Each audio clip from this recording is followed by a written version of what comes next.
to Klepper, it's been said by one of Ms. Meloni's opponents that the European Union will lose an engine and acquire a break with Giorgia Meloni. Do you think that's true, or do you expect things to be contentious, or is she going to have to make some compromises? Well, it depends what you're talking about. It's clear that Meloni is very keen on the European funds that will flow from the EU's COVID recovery fund. Of course, she wants to spend it to different things that the preceding government was going to spend it on. But I think when it comes to that, Meloni is not going to rock the boat. She likes that money.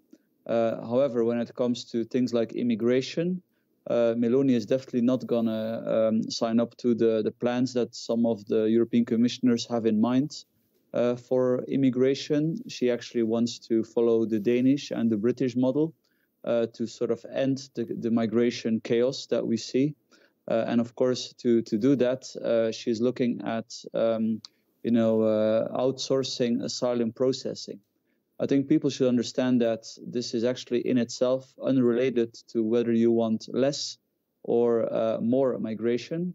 It is basically a way to make sure that migrants can only enter the territory after they have received a yes. And it's very interesting to see also Italy now likely to pursue that course. Cecilia, do you think this government led by Meloni, as expected, is going to have to make some compromises? I mean, she's already sounded conciliatory in her victory speech. So what do you expect there? Yes, absolutely. I really think that her top priority right now is going to be to reassure both the Italian public and Italy's partners in terms of foreign policy. So just to add something to what previous speakers were saying about the European Union, I expect Giorgia Meloni to be very compliant when it comes to, for instance, finances. Italy has a huge amount of government debt. We all know that. We're talking about 150% of GDP. And she's very well aware. She's very aware of the constraints that come with being members of the Eurozone. And she already changed her rhetoric during the campaign. I mean, it was easy for her when she was in the opposition to be very critical of Mario Draghi's cabinet and the European Union. But we noticed a shift in her rhetoric as the campaign proceeded towards much softer, conciliatory sort of tones vis-a-vis the European Union. So I think she's going to make some compromises, for sure. Yeah, let's put that point then to Andrea about the sort of the change in tone, because it kind of begs the question of what does Giorgia Meloni truly believe. I mean, she represents this party that has its roots in Italian fascism, and yet she has kind of softened her tone on a number of issues. What do you make of that? She had to, because, I mean, naturally, when she released that video, the video talking about fascism, which in reality she was not saying. I mean, she said that, you know, fascism was an evil in terms of being a dictatorship and so on, but she never said that Mussolini has been the worst prime minister in Italy and a dictator and something terrible for the country. So she had to change the tone, and she had to reassure the international partners. But this is a far-right party, 100% far-right party. All the policy... So are you suggesting the change in tone is not genuine on her part? Because, I mean, if you want to... It's purely political. People, yes, but, I mean, all this is... I mean, if we look at, for example, the immigration side, which is something that she has the program of the party, of the coalition, was highly critical of the European Union. So she knew that she was going to win because surveys were clear on that. But I don't really believe that there has been a change in what the party really believes in terms of protecting the nation, protecting Christian values within the nation, being against, for example, same-sex marriages, being against, as I said before, immigration, and all these type of issues which are similar to other far-right nationalist parties across Europe and the West. So, I mean, it's simply trying to present the party in a different way. But, I mean, the reality, the core of the party is still neo-fascist and 100% far-right. Peter Klepper, what comparisons would you draw then between this far-right movement in Italy, the Brothers of Italy, and elsewhere in Europe? Because we saw another election in Sweden a couple of weeks ago in which a far-right party there did very well and is now going to be a major part of the next government there. How do they compare? How do the Brothers of Italy compare with them and with this far-right wave of populism that swept across parts of Europe? Well, it's a very interesting question, because I think in both cases, both in Sweden and Italy, you can see very dodgy, dirty origins. The fascist, post-fascist movement in Italy is clearly linked with her party. In Sweden, the Sweden Democrats were started by skinheads, really, by National Socialists.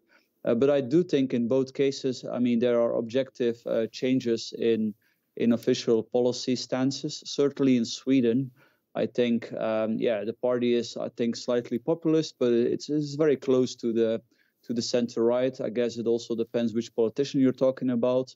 If you listen to Meloni, for example, on Russia, I mean, she herself has also changed her stance. She has, congratulated Putin back in 2014 for conquering Crimea, and also congratulated him with his quote-unquote election. But now she has been very solidly in favor of Ukraine this year. So I think that's also undeniable. And this is, I think, typical for wider trend of these kind of anti-establishment parties across Europe, that they feel that in order to get to power, they have to abandon some of their, bad luggage, so to speak.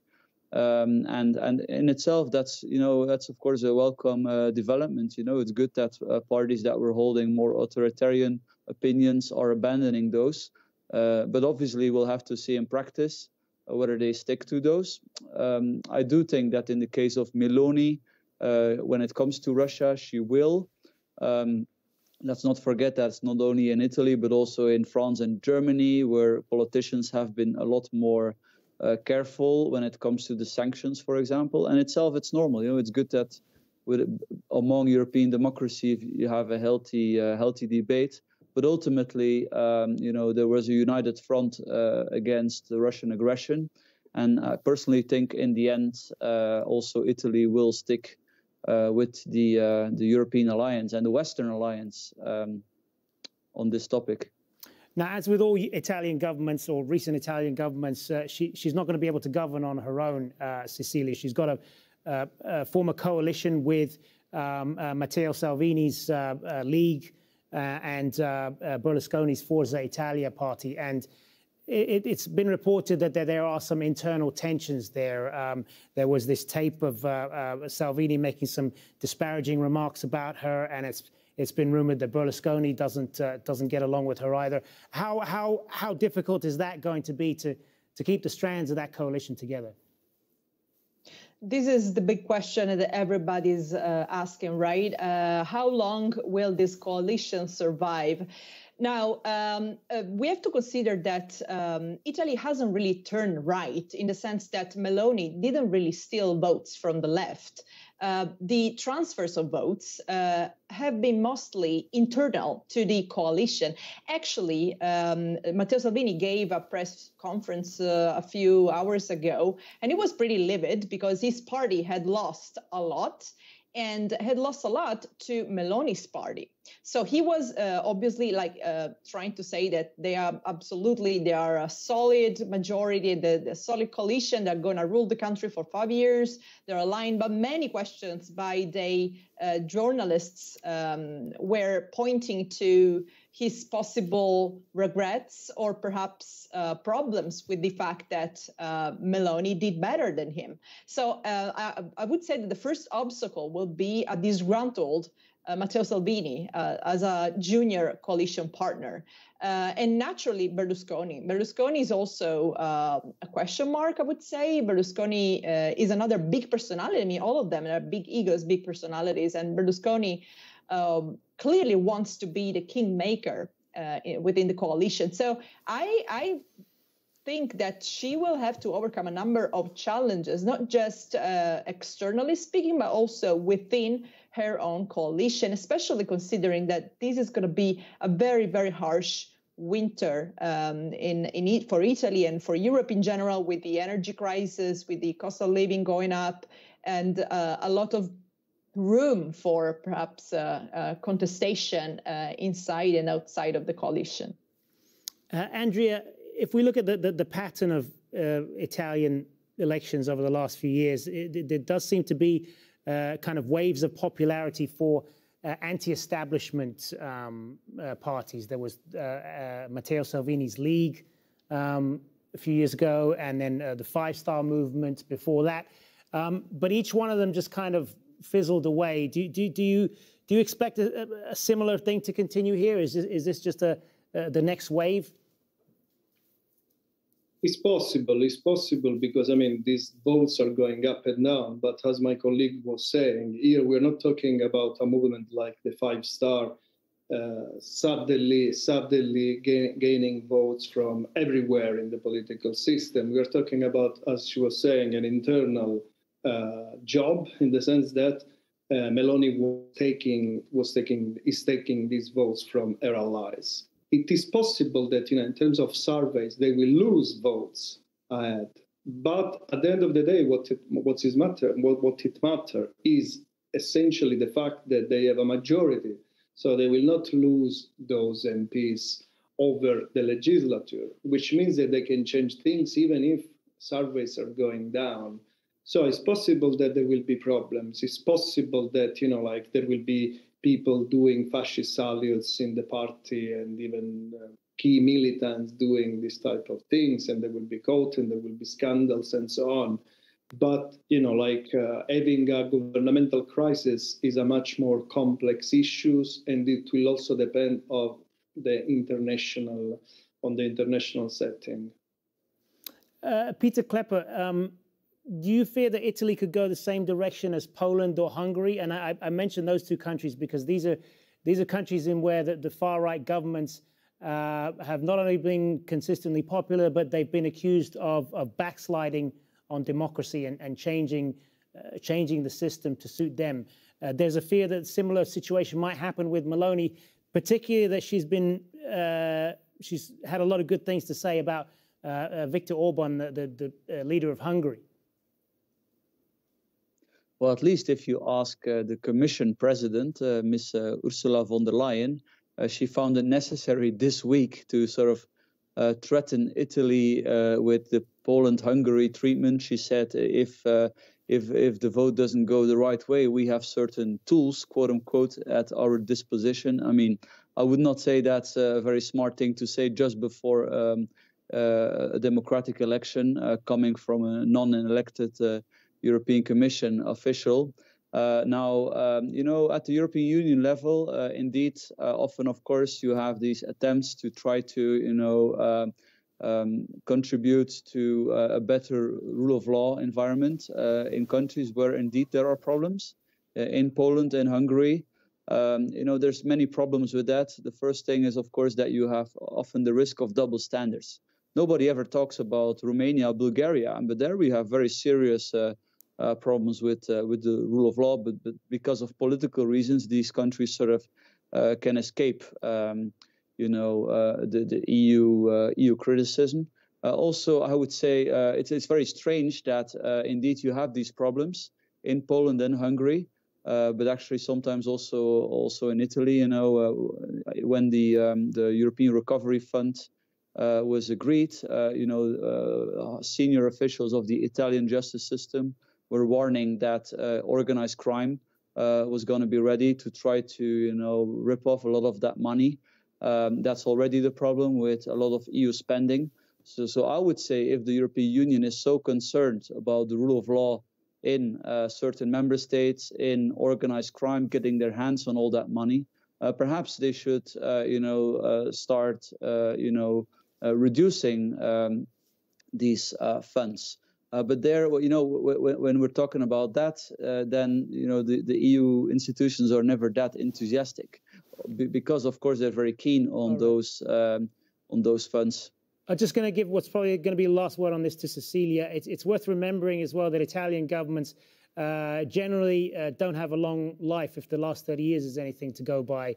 Apparently the average government lasts 20 months. Do you expect, what are the prospects for this one? You expect the same thing to continue here? Well, actually, they have a chance to be more stable compared to other coalitions, because for one thing, they are much more homogeneous, for instance, than the last majorities, the last coalitions that Italy saw in power. So that's one factor of strength. If I can just add something about EU conditionality and disbursement of funds, I think that the problem with the COVID, the recovery plan in general was that it was an emergency situation. There was no room, really. There was no time to negotiate, I think, conditionality for Italy or other countries. And let's remember that Italy was the first country to be very hardly hit. And Italy also experienced a lack of solidarity by large member states at the beginning of the pandemic, right? When Germany and France, for instance, stopped the exports of protective equipment even to other EU member states. So the European Union was very, very concerned about restoring its image as an actor that can intervene with a positive impact in crisis. I think that explains what the colleague was saying before about the lack of a conditionality. And on that, we're going to have to leave it. Thank you very much to all three of you, Cecilia, Emma Sottilotta, Peter Klepp, and Andrea Mamone. Thanks very much for being on Inside Story. And thank you, as always, for watching. Remember, you can see the program again anytime. Just go to our website, aljazeera.com. And for further discussion, you can go to our Facebook page. That's facebook.com/AJ Inside Story. You can also join the conversation on Twitter. Our handle there is @AJ Inside Story. And from me, Hazem Sika, and the whole team here, bye for now.